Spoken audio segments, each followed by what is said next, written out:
It is my pleasure to introduce Wendy Dornberg from the U.S. Equal Employment Opportunity Commission to sing the national anthem. She will be accompanied by two members of the Jewish war veterans.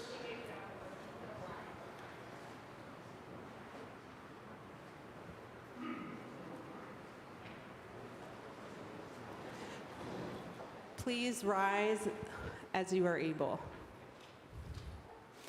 Oh, say, can you see by the dawn's early light what so proudly we hailed at the twilight's last gleaming, whose broad stripes and bright stars through the perilous fight o'er the ramparts we watched were so gallantly streaming, and the rocket's red glare, the bombs bursting in air, gave proof through the night that our flag was still there. Oh, say does that star-spangled banner yet wave o'er the land of the free and the home of the brave? You may be seated.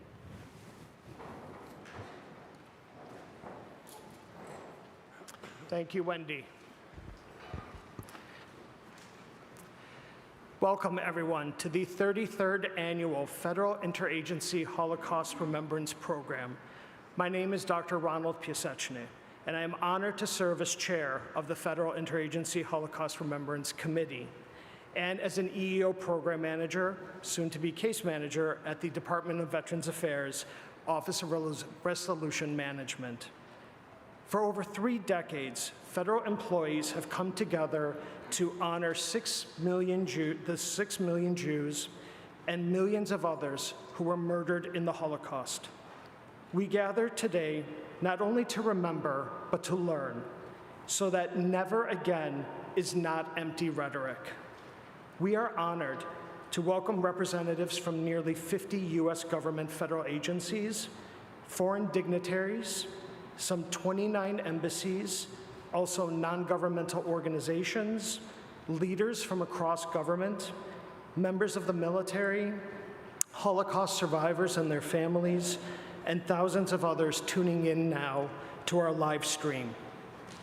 Your presence and that of our senior leaders demonstrates the power of the collective commitment to justice, memory, and human dignity.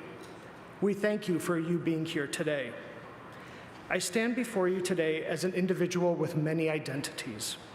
I am both the son and grandson of Holocaust survivor, the child of a U.S. veteran. I am the child of immigrants. I am also a proud federal employee. Like many of us in this room, our family stories may be unique, but shared experiences, cultures, and histories bind us together. For many of us who are second and third generation survivors, that courage flows through our families, and the desire to be of service to others has led us to work in the public sector. It is through this connection that for the past 33 years, the Federal Interagency Holocaust Remembrance Committee has been made up of federal employees across several agencies, volunteering their time to bring this annual program together. Together, we honor those who bore witness to the most horrific periods of human history and emerged to share their stories in the knowledge that bringing light to darkness is the key to ensuring that such atrocities never resurface. We also gather here today to share in a mission. First, we must remember the Holocaust. not only for its historic tragedy, but because Holocaust as an education is an important tool to confront anti-Semitism, prejudice, and the intolerance surging around the world today. Second, we must listen to voices like those of survivors and liberators, especially those who have reached their centenary, because they carry the firsthand lessons of every generation. Third, we must act. As federal employees, we have both the responsibility and the authority to combat hate, online and offline, in our workplaces and in our communities. We are especially privileged this year to hear from our guest speaker, Colonel Frank Cohn, a Holocaust survivor and U.S. Army veteran, former Chief of Staff to the U.S. Army's Military District of Washington, who is 100 years old. Just last November, Colonel Cohn shared his story at a Veterans Day event hosted by Fort Belvoir Jewish Congregation, a powerful reminder of how personal memory and public service interweave in acts of courage and resilience.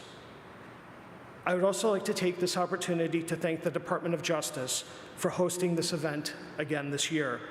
Your agency's leadership on the issue of combating anti-Semitism is incredible. The DOJ's Civil Rights Division has been instrumental in making sure this program continued this year. Which brings me to our first speaker, Harmeet Dillon, the Assistant Attorney General for Civil Rights at the U.S. Department of Justice. Ms. Dillon is a nationally recognized civil rights and constitutional law lawyer, having founded both the Dillon Law Group and the nonprofit Center for American Liberty. She was nominated by President Donald Trump in December 2024 to serve as the Assistant Attorney General for Civil Rights Division. Under her leadership, fighting anti-Semitism has been a top priority for the Civil Rights Division. Please join me in welcoming Assistant Attorney General Harmeet Dillon.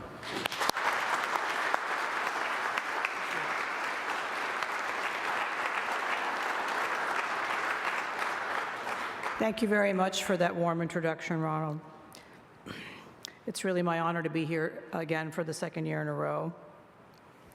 We gather here today to honor the memory of the 6 million Jews and the countless others who lost their lives of brutal murder by Nazi Germany during the Holocaust.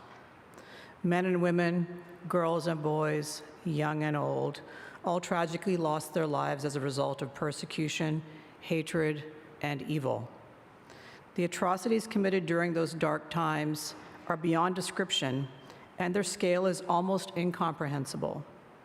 We gather to remember the victims of this tragedy and to explore the lessons that the present generation can learn to ensure we keep the promise of never again. And we are exploring this question today during a dark time in our own country when anti-Semitism is on the rise, both here and also globally. What makes the Holocaust unique among the various atrocities committed by some people against the powerless? Perhaps the best answer to that question came from Justice Scalia in his 1997 Holocaust Remembrance Day remarks at the Capitol. As Justice Scalia noted, the Germany of the late 1920s and early 1930s was a world leader in most fields of art, science, and intellect. Germany had the greatest medical schools and the most avant-garde theater and movie industries in the world. It was the world leader in classical music and modern architecture as well. And perhaps most importantly, it was a leader in ensuring legal equality, not mere toleration for all of its citizens. And so how could the leading light of Western civilization in the span of a few years go to war with everything that Western civilization has stood for? First, we must remember that Germany did not move overnight from everything I have just described to the gas chambers and ovens of its extermination camps. Rather, the road to Auschwitz was incremental and methodical. It began with excluding Jews from the legal, political, economic, and social life of everyday society. Second, many perpetrators of the Holocaust were often the most educated intelligentsia in Germany. For example, of the 15 participants in the Wannsee Conference, where the final solution was agreed upon, more than half had PhDs and they use their educations to cloak evil in scientific and legalistic sounding theories and ideas. Why does this matter today? We are experiencing a rise in anti-Semitism globally, including right here at home. As in the past, it often begins with social exclusion. On some university campuses, Jews have been blocked by mobs from entering certain spaces. At the University of California, Berkeley School of Law campus, various campus groups, as we speak, are attempting to write into their bylaws a prohibition on interacting with anybody holding Zionist views, a view that the overwhelming majority of American Jews hold. Violence against Jews, simply because they are Jews, has reemerged and reared its ugly head as well. From violent blockading of synagogues to gunning down Jews on the streets of Washington, D.C., our fellow Jewish citizens have been targeted by domestic terrorists imbued with violent ideology that they have imbibed from the darkest corners of the internet. As in 1930s Germany, these actions are often perpetrated by the educated elites of our nation, framed in intellectual language, giving them a veneer of legitimacy. Sometimes people are said to just be asking questions. So what do we do to stop this resurgence? And for that, we can again turn to the wise words of Justice Scalia. In his speech, he quoted St. John Henry Newman, who wrote that knowledge is one thing, virtue is another. Good sense is not conscience, refinement is not humility. And I couldn't agree more.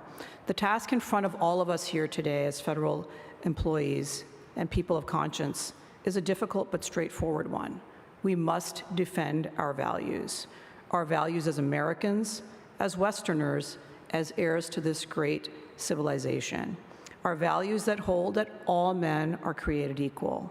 Our belief in a country where, in the words of George Washington in his letter to the Hebrew congregation in Newport, everyone can sit in safety under his own vine and fig tree, and there shall be none to make him afraid.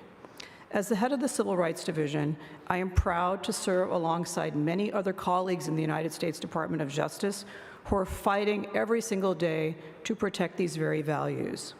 This administration is committed to defending our founding ideals and applying their protections to all Americans, not just to the select few.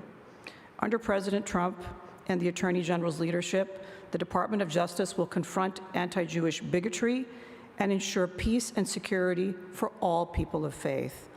We are and will continue to aggressively prosecute individuals and organizations who attack Jews, and we will ensure that our institutions of higher learning treat students and faculty with the dignity to which they are all entitled, and all of us are entitled. The significance of the Holocaust, the horrors of the genocide, and the absence of human decency must never be lost on us. Enforcing our constitutional and statutory laws against the violence and harassment that Jewish Americans face around us today is but one way that the United States continues to preserve its founding values and advance its promise that we will never forget. Thank you.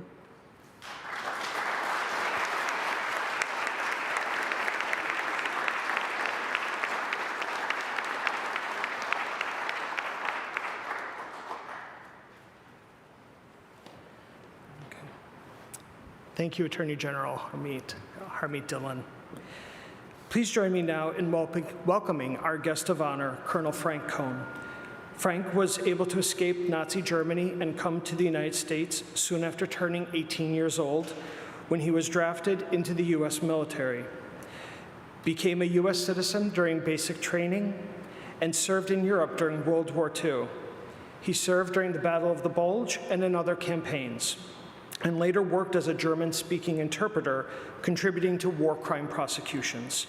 After the war, Frank earned his bachelor's and master's degrees and built a 35-year military career. Joining him on stage is Claire McMahon, program assistant for the U.S.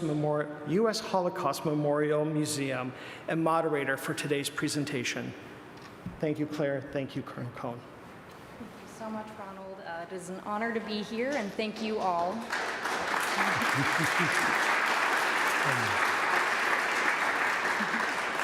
Thank you all for taking time to join us today for this special program. As mentioned, my name is Claire McMahon, and I work in the Office of Survivor Affairs at the United States Holocaust Memorial Museum, where I have the privilege of working with nearly 40 Holocaust survivors who choose to volunteer their time at the museum on a regular basis. And as mentioned, you have the unique opportunity to hear from Colonel Frank Cohn. And over the course of the next 25 minutes or so, I will be engaged in conversation with Frank as he speaks about his Holocaust experiences. And if time allows, we will address 1 to 2 questions submitted in advance from our audience. But with that, I would like to formally introduce our featured speaker, Colonel Frank Cohn.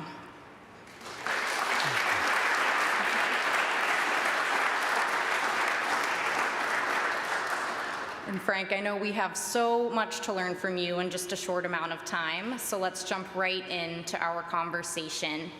Frank, you were born on August 2nd, 1925 in Breslau, Germany, and your family was well integrated into the local community. Your dad owned a local sporting goods store, and your parents maintained relationships and friendships with both Jews and non-Jews in your community. However, this comfortable life was disrupted in 1933 when Adolf Hitler was appointed chancellor, when you were in the 3rd grade. Now, Frank, could you tell us, what was it like to go to public school at that time? Well, let's start when I got to start schooling, and that was in 1932, before Hitler. My first grade teacher, I can't remember much about him. He was old. He was at least 50 years old. But my second grade teacher came in, a very vigorous person, young person, and I practically fell in love with him. He was just great. And when I heard that he was coming back in the 3rd grade, I was all excited and anticipating his arrival. But when he came in, my heart dropped. He came in complete Nazi uniform, and I realized he was no longer my friend. He was the enemy, because even at that early age, I had recognized that the Nazis were dangerous, and they were the enemy of the Jews, and I was a Jew. But he kept order in the class. He didn't want to have any problems, yet I had to sit down while the others sang their Nazi songs, and a kid who's sitting down is not going to be very popular. As a matter of fact, I was an outcast. I was the only Jewish kid in the class. But after school, it was a different situation. They started calling me all kinds of names. And then one fine day, I realized they were ready to beat me up. And I took off running, and they came after me, but I was a pretty good runner. And I beat them, and I got home okay, and I told my parents, and they immediately took steps to get me out of the German public school into a Jewish private school, and there I lived happily ever after. Just unimaginable, Frank, trying to make sense of all of this as just a young boy at the time. And things continued to take a turn for the worse in 1935 when the Nuremberg race laws were passed, which essentially denied Jews their German citizenship and stripped them of their rights. Now, Frank, what sort of restrictions did you and your family face at this point in time in Germany? Well, of course, there was complete segregation, and we could not do very much at all with any of the Germans, because the 1935 law indicated that the separation was complete. My parents after they had sold their sporting goods store, started to sell bales of cloth to the various people who needed cloths, like tailors and such. But of course, in '35, all the German customers were lost, and on the Jewish side, more and more of the customers were lost too, as they started to escape. But escape was very narrow, and not very many people were able to get out of Germany that way, because nobody wanted refugees. And of course, if we were to leave, we were refugees. But my father, when he went to find out the people to give him an affidavit, he went on a visitor's visa. And on a visitor's visa, coming out of Germany, you were only allowed to take 1 suitcase and 10 marks. That's all. So he was immediately at the mercy of the Jewish relief organizations. Frank, it was these descriptions that you described a couple of moments ago, and you already mentioned this, but life became so difficult for Jews that many families attempted to emigrate to other countries. You mentioned that your father traveled to the United States in the hopes of securing a financial affidavit of support. But while he was away, the Gestapo came to your and your mother's apartment looking for your father. Could you tell us more about this encounter you had with the Gestapo? What had happened was that my father found distant relatives that he was looking for, but they were not in a financial condition to provide him an affidavit. So he had to stay a little longer. Now, that seemed like it was a catastrophe at the time, but it really saved his life, because by staying longer, he missed the 2 Gestapo agents that came to our door looking for him. My mother told them that he was on an international business trip, and she was instructed that the minute he returned, he was to report to Gestapo headquarters. Well, that sort of raised a red light in her brain, because she remembered that a business acquaintance of theirs by the name of Michaelis had been instructed to report to Gestapo headquarters, and about 2 or 3 hours later, they found him dead on the sidewalk in front of the headquarters, where he had either jumped or been pushed out of a 3rd-story window. So she wrote my father to stay where he was. And then a couple of weeks later, a British lady came to our door, and she had an official documents that indicated that we had to provide her with a bedroom in our apartment. And my mother took me aside and said, "Now, this lady is a Gestapo informant, so be very careful what we say here in this apartment." Well, actually, the lady was a British lady, and she seemed very nice. She gave me 2 English lessons. I never realized at the point how valuable they were going to be for me.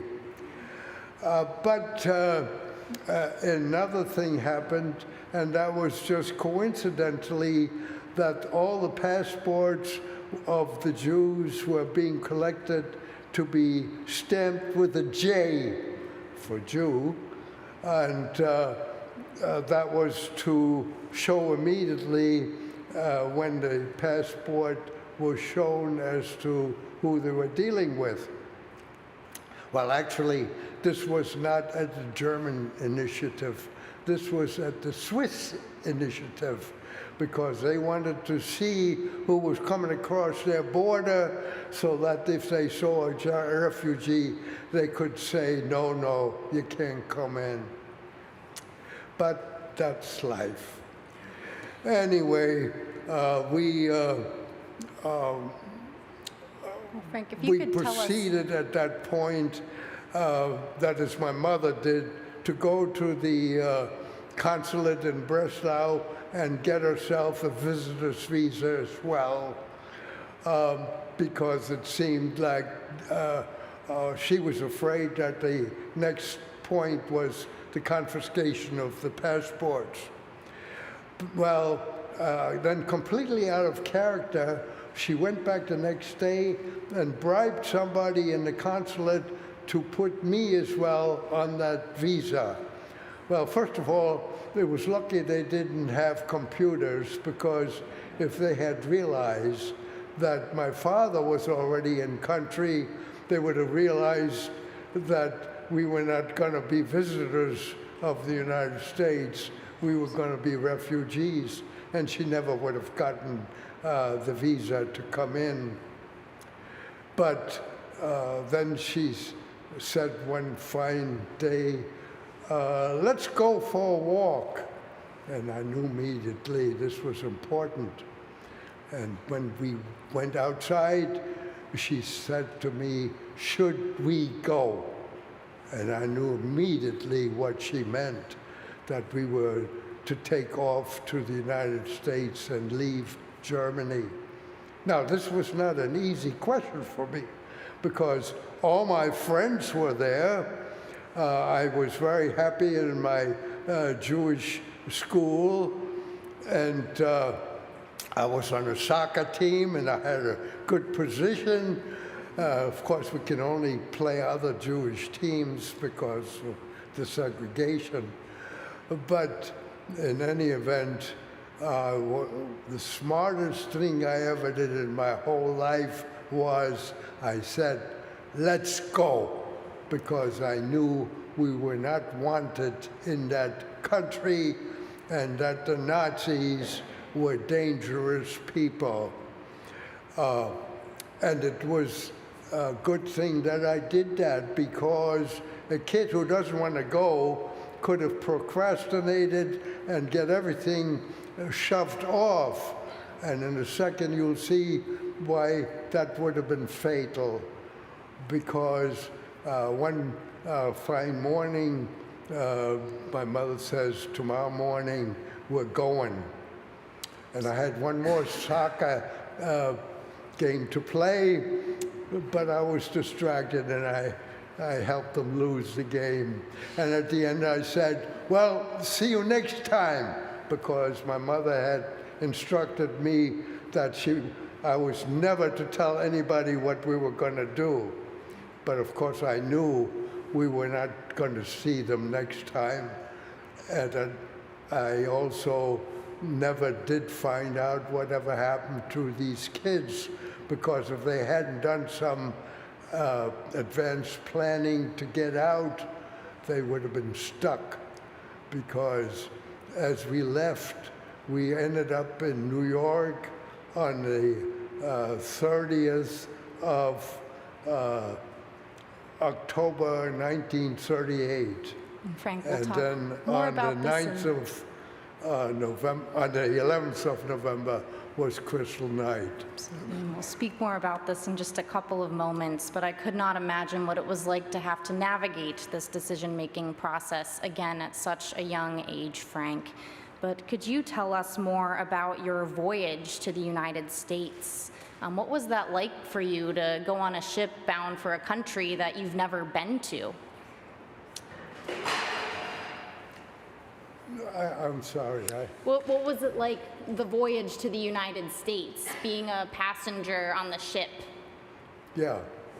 Well, as we came, well, of course, my mother had been able to get first-class tickets on the Holland America line, and I thought this was a terrific adventure for me, and I lived it up, and I had a wonderful time in that trip. But my mother didn't, because she knew about Ellis Island. And in Ellis Island, there were interrogations, And if it was found out that my father was already in country, they would realize we were refugees, put on the next boat back to Germany, and goodness, I don't know what would have happened had we gotten back to Germany, because the British lady by then would have realized that we had taken off. So that would have been the concentration camp for sure. Well, in any event, as we were getting into the harbor, I did what my gym teacher had told me when he came to visit the United States. He said, when you get to New York Harbor, you go up in the front of the boat, and if you have a camera, you take your pictures of the skyscrapers that you'll see and the Statue of Liberty, and he explained exactly what the Statue of Liberty really meant. And I was there, and I did just what he said, and I had my box camera, I took my pictures. There were the skyscrapers, there were the statue, and then an announcement came over the city, over the speaker system that said, all first-class passengers are invited to go through customs and then immediately onto the dock. And when my mother, who had had such a terrible voyage, worrying about the arrival, when she found out, she was, of course, elated, because that made all the difference in the world. And we had a wonderful reunion with my father, and he said, but we're not completely out of the woods yet, because the Jewish relief organizations said that their assistance is finite, and as soon as we have an affidavit, we have to go back to Germany and wait for the invitation to immigrate. Well, that wouldn't have worked very well, would it? But here again, things got saved. Absolutely, Frank, and I would like to highlight that the image we are looking at was taken by Colonel Frank Cohn in your arrival into New York City. But Frank, as you mentioned a little bit earlier in our program, 10 days after you arrived in the United States on November 9th through 10th, 1938, Nazi leaders unleashed a series of violent pogroms or organized attacks against the Jewish population across Germany in an event known as Kristallnacht, or the Night of Broken Glass. And in response, in the United States, President Roosevelt issued an executive order to extend the visas of all Germans traveling to the United States to temporary visas, which meant that you and your family were able to stay in the United States. You were immediately enrolled in junior high school in New York, Frank, and upon your arrival, and you acclimated to life. However, in September of 1943, just 1 month after your 18th birthday, you were drafted into the United States Army. Frank, could you tell us more about being drafted into the Army and attending basic training? Well, when you get into the Army, you go to a reception center. And I went off to Fort Dix, New Jersey. And you stay in Fort Dix just about 3 or 4 days, and then you get orders to go to basic training.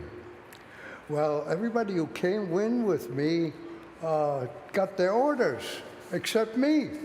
So I went to my sergeant, I said, how come I didn't get orders? He said, let me check. He came back, he said, well, you're an enemy alien. I said, I'm an enemy alien? He said, sure. You were born in Germany. You came over on a German passport.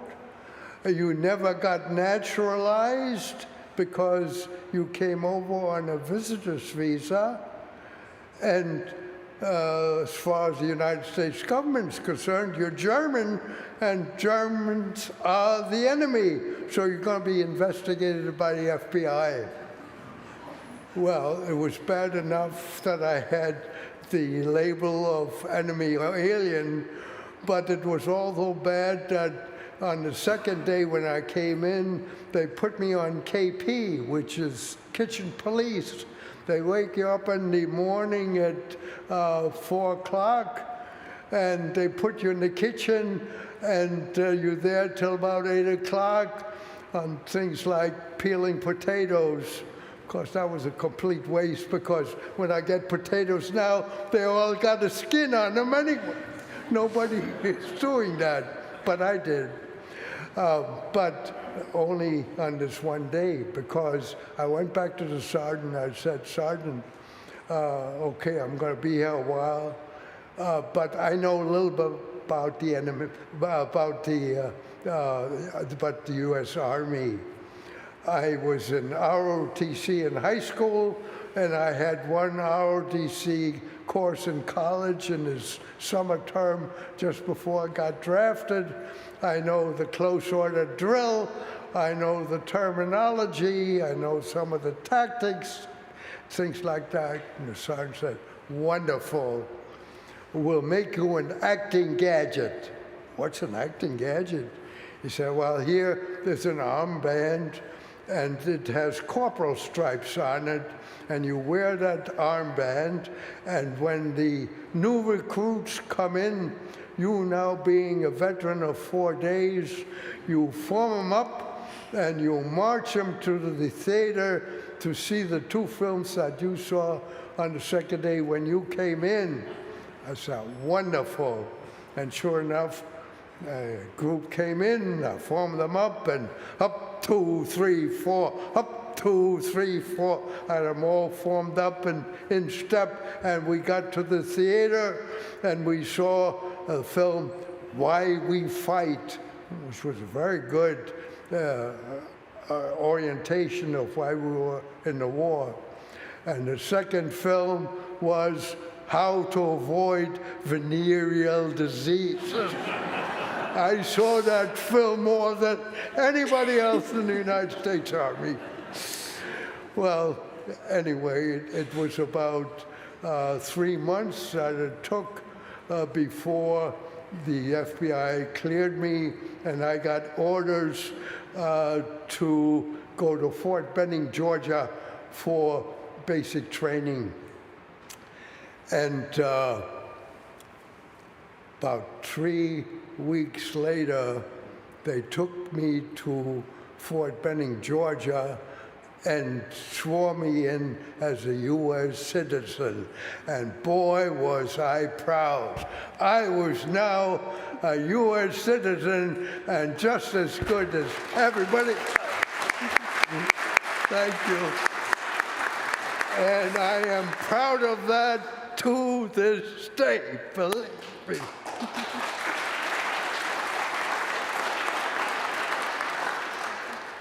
An extraordinary moment, Frank, and thank you for telling us about that moment that you were sworn in as a U.S. citizen. And I know that there is so much that you could share about your experience in the U.S. Army throughout the war, but I am cognizant of the time. And behind us is a list of names of family members, Frank, who were murdered during the Holocaust. Could you tell us about how you found out about their fate and what happened to family that stayed in Germany? Well, of course, it was very difficult to know exactly what was going on. And while I was still, after the war had ended and I was in the occupation, my mother wrote me to find out about her older sister as to what had happened to her, because she last knew she was in Berlin, and I should see if I could get to Berlin. And I saw my chief of documents. I was translating documents in those days, and I asked him if he has any reason to send anybody to Berlin to send me, and he was very cooperative. Off I went to Berlin. I got to the Red Cross, and they had wonderful lists, and they found the name of my aunt, which was Greater Lovenstein, and I checked, and they said that she had been placed into a concentration camp. It was Theresienstadt. But after that, they had taken her out of Theresienstadt, and they had a list that showed that she was evacuated to Auschwitz. And as far as Auschwitz concerned, they had lists of people who were liberated as we came from Auschwitz, and she was not on that list, which meant she died in Auschwitz. I wrote that to my mother. At that point, it was leaked as to what was happening to people because the Germans who had started this problem of gassing people as they were evacuated to the east, and then to burn their bodies to get rid of the evidence. This was all top secret, but it started to leak out, and I could tell that something like that had happened to my aunt, and I wrote my mother that she's dead, there's no question. But for the rest of my family, I didn't find out anything until I got home after the occupation, which meant about 1946. And it seemed that there were 11 people of our extended family who had died in concentration camps. There were 6 on my father's side and 5 on my mother's side. Now, usually I don't like to do numbers because numbers does not honor the people who died. You need names, but we don't want to do that right now. Anyway, we had the names, and they're right here all the time. Thank you, Frank, for sharing that with us. And I'm so gratified that we are able to take a moment to honor your immediate family members today through this program. So thank you for your willingness to share. And I am cognizant of the time, and it looks like we have time for one question submitted from our audience in advance. And Frank, this participant is curious to know, what did liberation mean for you as both a Jew and an American soldier? So what did liberation mean for you as both a Jew and an American soldier? Well, of course, when I left Germany, I was a victim. And when I became the American citizen, I was no longer a victim. I was in charge. But being in charge, I was very careful because we sure didn't want to become like them. Everything was going to be done by the book. What it was that you were supposed to do, that is what we did. And I had no way of taking any revenge. That was not my function, and I understood that, and I didn't do that. It was completely different, though, being in charge versus being a victim. And I felt very good. Let me just give you one example of the irony of the whole thing. When we went into Frankfurt, while we had our mission was to go into the big cities right after the infantry. And we had personality targets and building targets. Building targets was anything that the U.S. force could use in the occupation, as well as anything that could be needed for the prosecution of the war criminals. And the personality targets, of course, were the war criminals. Well, as we got into Frankfurt, they told us we had a lot of German officers taken prisoner, and they wanted to get rid of most of them, but they wanted to keep those who had information that might be valuable for us, to separate them. So that was what we were told to do. And we separated the people, and as well as I did that, some people went right back into the prisoner of war camp, and they were not bothered anymore by any interrogation.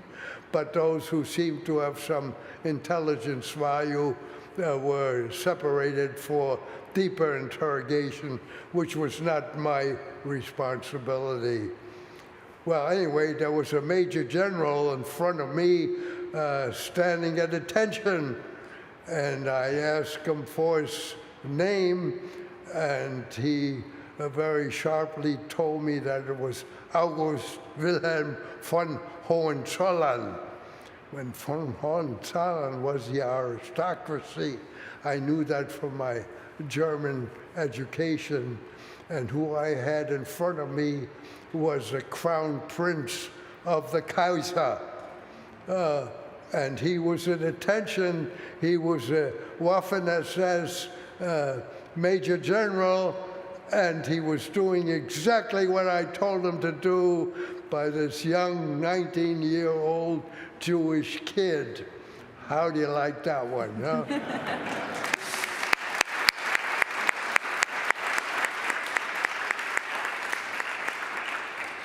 Frank, thank you so much for your willingness to share just a bit about your Holocaust experiences and your war experiences with us. And I know that there is, again, so much more that you could share, but just taking another moment to thank you for your willingness to speak and answer our questions today.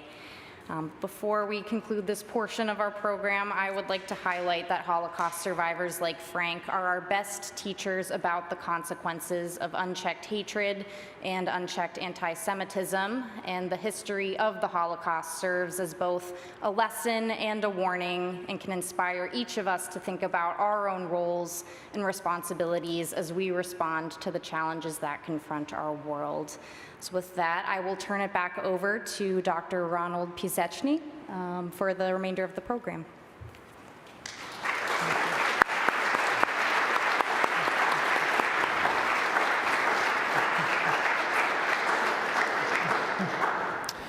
Thank you, Colonel Cohen, for the incredible, inspiring story and for being here today with us.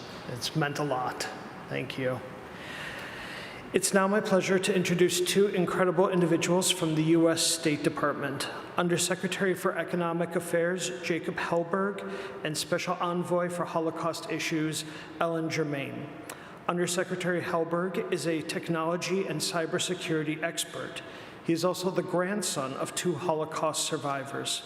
Unfortunately, he couldn't join us in person, but he sent us this video.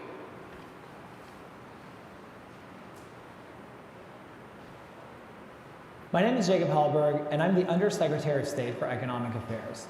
This month, the United States commemorates the National Days of Holocaust Remembrance.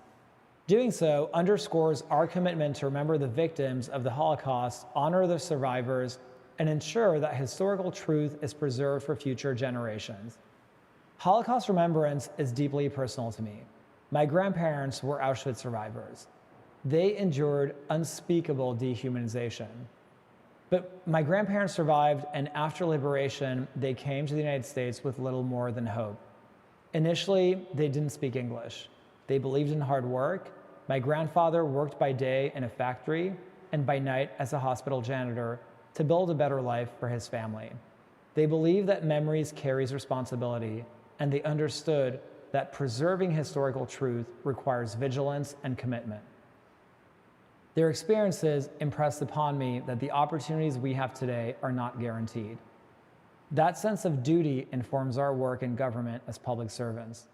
Remembrance isn't passive, it requires action. It requires us to ensure that the facts of the Holocaust remain accessible and that distortion and denial are confronted. It's also incumbent upon us not only to ensure that future generations understand the sheer scale of genocide, but also that each and every one of the 6 million murdered in the Holocaust represents a precious human life cut cruelly short. It is my honor to share my family's story at the Federal Interagency Holocaust Remembrance Program. I'm deeply grateful to be among colleagues from across the US government who know that remembrance is really not only about looking back, it's about carrying forward a solemn responsibility to preserve, to educate, and to act against anti-Semitism and other dehumanizing, dangerous hatreds in our day. As Undersecretary for Economic Affairs at the State Department, I want to say that today that responsibility intersects with a major technological transformation, the emergence of AI. As technology evolves, international coordination will become increasingly more important to ensuring that historical truth is preserved and accessible. My grandparents' story reminds me that memory is not self-sustaining. It depends on each generation carrying it forward. The tools available to us today are different from those of the past, but the responsibility remains the same. We must use the tools of our time to preserve truth, treasure the memories of the survivors, honor the lives lost, uphold the dignity of those whose stories we remember, and educate future generations. It is an honor to join all of you in that effort.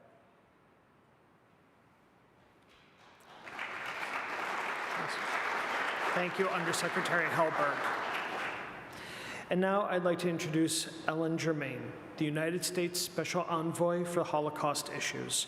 A career member of the Senior Foreign Service, she leads U.S. efforts to advance Holocaust remembrance, support survivors, and pursue a measure of justice through restitution and compensation. In recent years, this event would not be possible without her leadership and the dedication of her deputy, whose commitment ensures that we continue to honor Holocaust victims, survivors, and heirs with purpose each year. Ellen?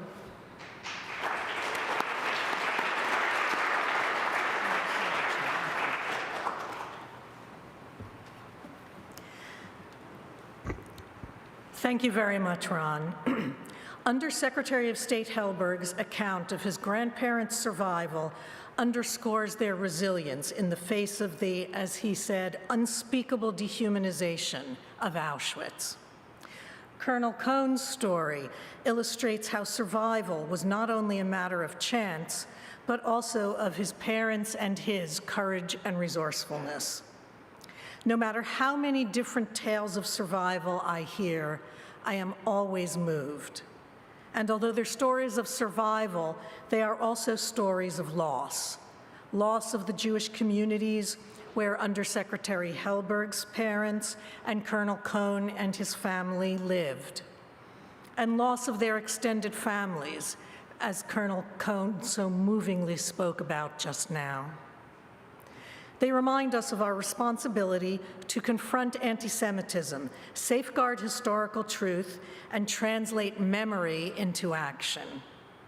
It's for that reason that the United States Department of State has an office dedicated to Holocaust issues, and it's my honor to be the U.S. government special envoy and lead on these issues and on seeking a measure of justice for Holocaust survivors and heirs.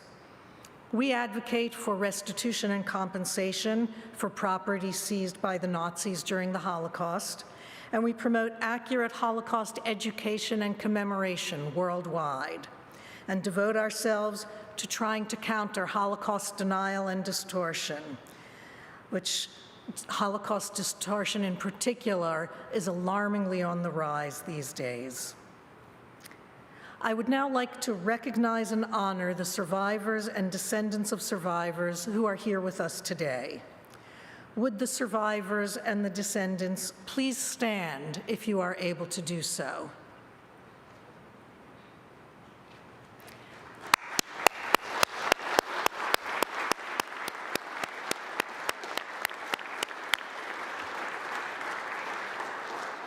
We are deeply honored by your presence, and we bear witness to your courage and your enduring legacy.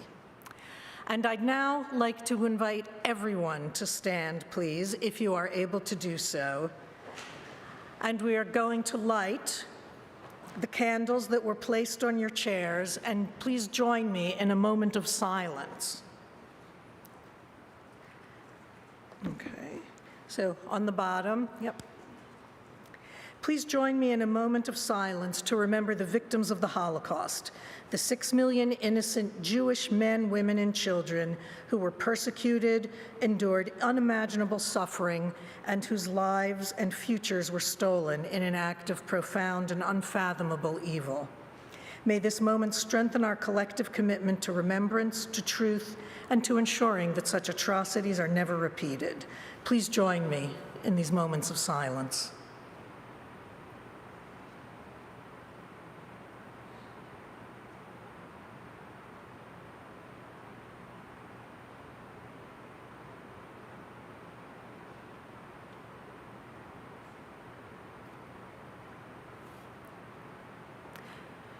Thank you all for joining us all here today.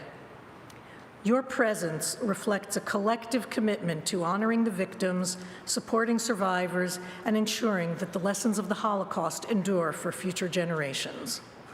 And let me close by quoting what Secretary of State Marco Rubio said this year on January 27th, on International Holocaust Remembrance Day. The United States will always counter anti-Semitism worldwide, champion justice for Holocaust survivors and heirs, and defend the integrity of Holocaust memory. And I'll now turn the podium back to Ronald, excuse me. You can all be seated. As we conclude the program, I want to give special thanks to my colleagues on the Executive Organizing Committee. Vice co-chairs, Tracy Pirelli from the State Department and Hillary Miller from the U.S. Commission on International Religious Freedom. Also Wendy Dornberg and Erica Moka-Sewell from the U.S. Equal Employment Opportunity Commission, and Michael Orloff from the National Endowment for the Arts. A note about this event is that the Federal Interagency Holocaust Remembrance Program, we are all made up of federal employees who deeply care and honor Holocaust survivors. We believe education is one of the most meaningful ways that we can make a difference by preserving the memory of those who were persecuted and honoring the lives of those who survived. Each year, this program happens because some federal employee steps forward and convinces his or her agency to host it. This year, we thought we may be out of luck, but thanks to Charlotte Perez and Grace Johnson here at the Department of Justice, this tradition continues one more year. For more than 3 decades, this organizing committee has carried on through word of mouth and shared commitment. If you're a federal employee and want to make a difference in countering Holocaust distortion and denial, which are forms of anti-Semitism, and if you'd like to showcase your agency's leadership on an important topic, we're looking for new committee members and a host agency for next year. Federal employees from across the government are welcome. You don't even have to be based here in Washington, D.C., as, for example, I work in Buffalo, New York, and my leadership supports my efforts. If you're interested in joining, please reach out to myself or Tracy Pirelli. I'd like to thank our sign language interpreters. Special thank you to Diane Saltzman and Claire McMahon from the U.S. Holocaust Memorial Museum, who helped identify our guest speaker this year. And of course, a special thank you once again to Colonel Cohn for being here and for sharing your story. As we leave here today, may we carry the memories of and the inspiration of those Holocaust survivors like Colonel Cohn. This concludes the 33rd Annual Federal Interagency Holocaust Remembrance Program. With sincere gratitude, we thank you all for coming today, and for those in our virtual audience, thank you for tuning in. Thank you, everyone.